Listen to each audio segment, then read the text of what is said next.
Thus the heavens and the earth were finished, and all the host of them.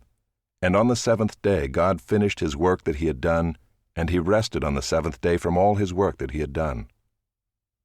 So God blessed the seventh day, and made it holy, because on it God rested from all his work that he had done in creation. These are the generations of the heavens and the earth when they were created, in the day that the Lord God made the earth and the heavens.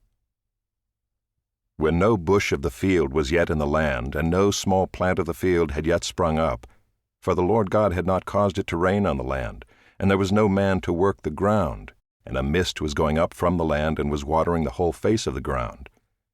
Then the Lord God formed the man of dust from the ground, and breathed into his nostrils the breath of life, and the man became a living creature.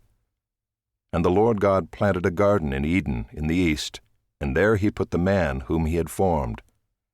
And out of the ground the Lord God made to spring up every tree that is pleasant to the sight, and good for food.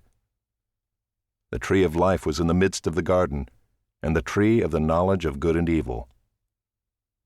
A river flowed out of Eden to water the garden, and there it divided and became 4 rivers. The name of the first is the Pishon. It is the one that flowed around the whole land of Havilah, where there is gold. And the gold of that land is good, bdellium and onyx stone are there. The name of the second river is the Gihon. It is the one that flowed around the whole land of Cush. And the name of the third river is the Tigris, which flows east of Assyria, and the fourth river is the Euphrates. The Lord God took the man and put him in the Garden of Eden to work it and keep it.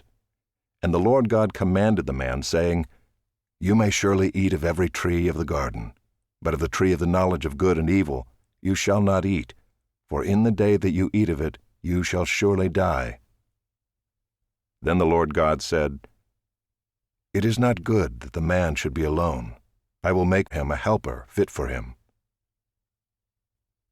Now out of the ground the Lord God had formed every beast of the field and every bird of the heavens, and brought them to the man to see what he would call them. And whatever the man called every living creature, that was its name. The man gave names to all livestock and to the birds of the heavens and to every beast of the field. But for Adam there was not found a helper fit for him. So the Lord God caused a deep sleep to fall upon the man, and while he slept, took one of his ribs, and closed up its place with flesh. And the rib that the Lord God had taken from the man he made into a woman, and brought her to the man.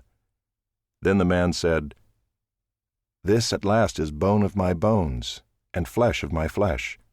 She shall be called woman, because she was taken out of man.